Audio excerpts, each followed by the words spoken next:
faster than a speeding bullet, I ran until my muscles burned and my veins pumped battery acid. more powerful than a locomotive. An idea is like a virus, resilient, highly contagious. Able to leap tall buildings at a single bound.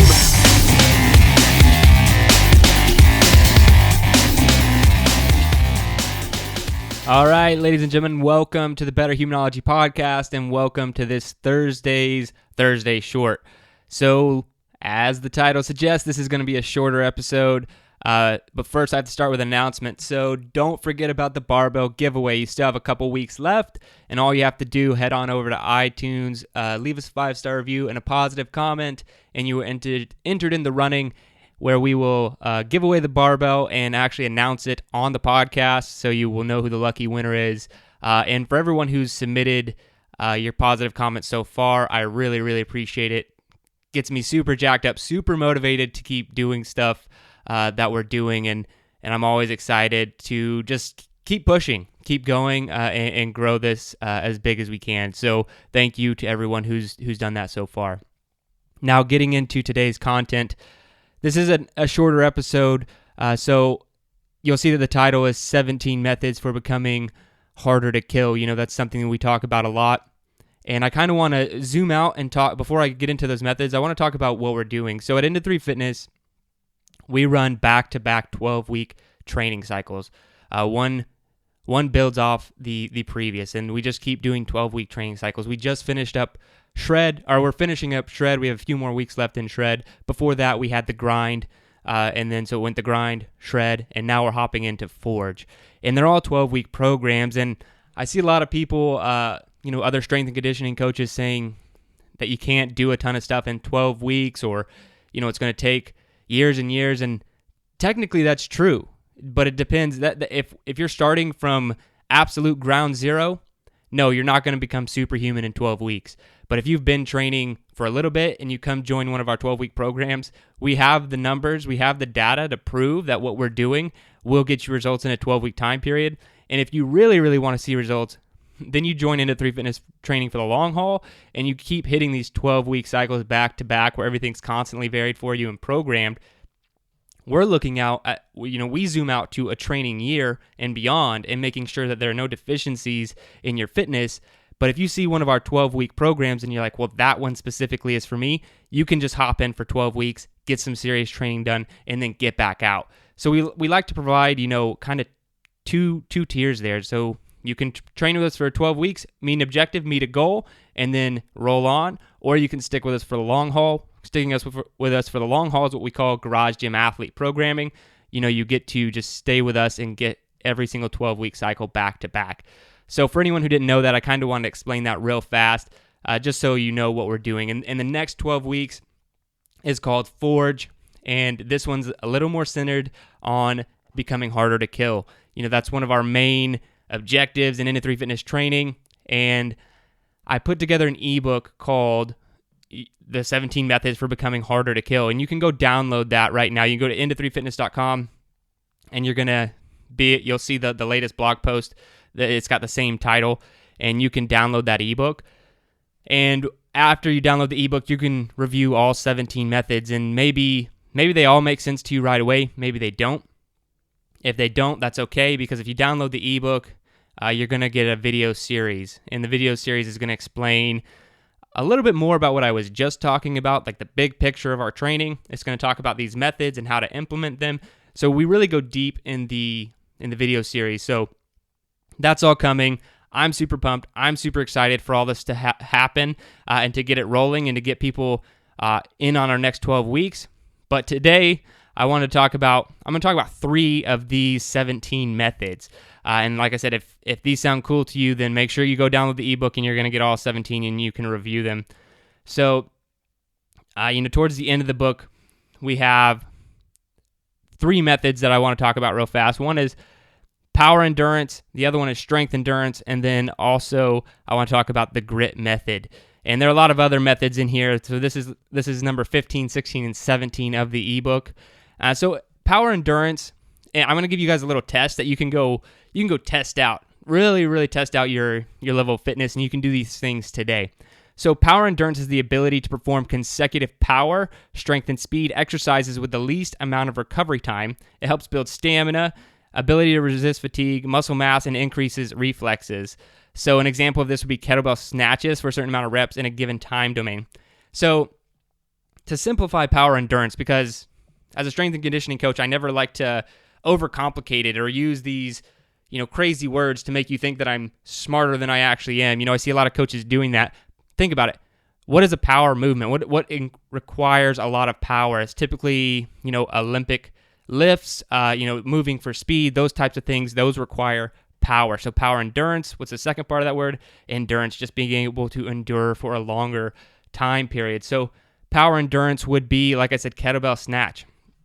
So you could go outside in your garage today or at your gym, and for 10 minutes, you're going to do as many reps as possible of the kettlebell snatch. So as many reps, you can switch arms every single repetition and see how many you get. And you could use 1 pood, 1.5 pood, that's 53 pounds, or 35 pounds. And you can test this out, see how many reps you get. If you're getting somewhere below 100, your power needs some work. If you're getting closer to 150 reps, you're in a good range, somewhere along those lines. And then it's just really good because a lot of people don't have this type of training going down already, so it's good to kind of find some deficiencies in your training. So next, number 16, we have strength endurance. Again, let's not overcomplicate this. Strength endurance is the specific form of strength displayed in activities which require relatively long duration of muscle tension with minimal decrease in efficiency. So strength, what requires strength? Let's see, moving a barbell back squat, deadlift, and endurance. Again, being able to endure for a long period of time. What is this? Moderate load of deadlift or back squat. So go get, after a thorough warm up and you're good to go put a barbell on your back or do some deadlifts. Let's see, roughly around 50 to 60% of your 1 rep max, and see if you can hit 20 plus reps, 25 reps of 50 to 60% of your 1 rep max. And as I said a second ago, don't lose efficiency in the movement. So if your form's breaking down and it looks horrible and you're a ton of pain, stop. That's not what I'm asking you to do. So no loss of efficiency. So can you do 20, 25 reps at 50 to 60% of your 1 rep max in the squat without breaking down your form, without getting hurt, and how do you feel as this is going on? So power endurance, strength endurance, 2 simple tests that you could go do today. You'll probably be pretty exhausted afterwards, but I love these methods because, man, they rip athletes apart. And I'm not talking about physically, I'm talking about mentally. They really can tear you down, but also it shows you right away, like, man, I am absolutely missing this in my training right now. I'm not doing this. I suck at this. Congratulations, you just found something to work on. You should be happy about it. And then the last method I have in the book, I call the grit method. And the only goal of the grit method is mental toughness. And I say in the ebook, occasionally you have to throw out the training plan, stiffen your spine, and do something that scares the shit out of you. The duration, volume, or intensity may not make sense, but it will build your grit. You will become harder to kill. So, I'm friends with a ton of strength and conditioning coaches. We have conversations all the time. And occasionally I throw out some things for my athletes that don't make a ton of sense. Things like the Iron Mile, or a mile of farmers walks, all these crazier things, and they don't really coincide with the programming or the programming goal. Meaning if you're trying to, get faster or gain a certain amount of strength, I could argue that it's going to help with that goal specifically, but in all honesty, it has no reason for programming it in there specifically for your goal. The real reason I'm doing stuff like that is grit practice, mental toughness practice, to build the athlete up mentally so they can handle themselves in the training. So their training gets better and better because their mental toughness is getting better and better. So sometimes you just have to throw everything out the window and do some stuff for grit. And a lot of our athletes are doing Spartan races on the regular. They're pushing themselves and doing GoRuck challenges and all of these things, and I highly recommend you do that stuff. We talk about it on the podcast all the time, but I call it the grit method.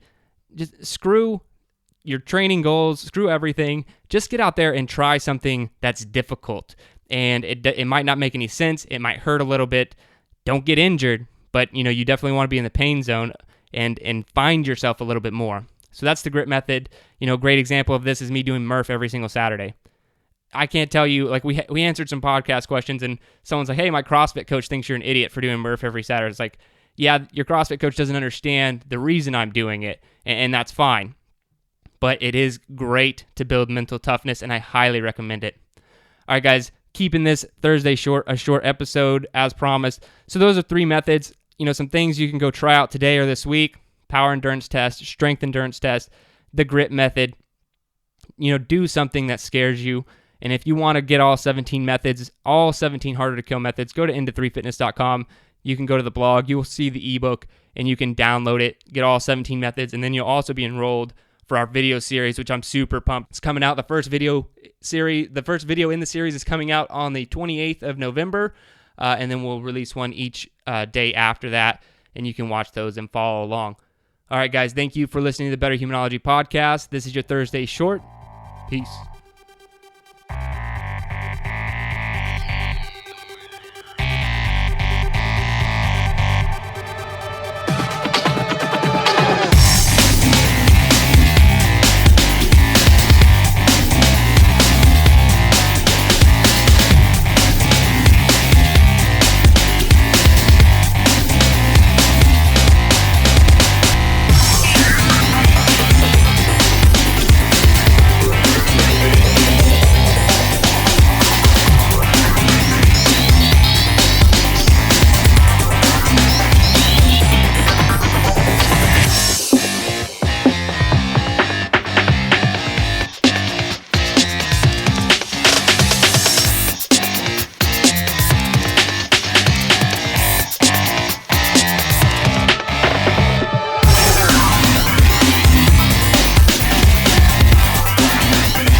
Your best. Losers always whine about their best.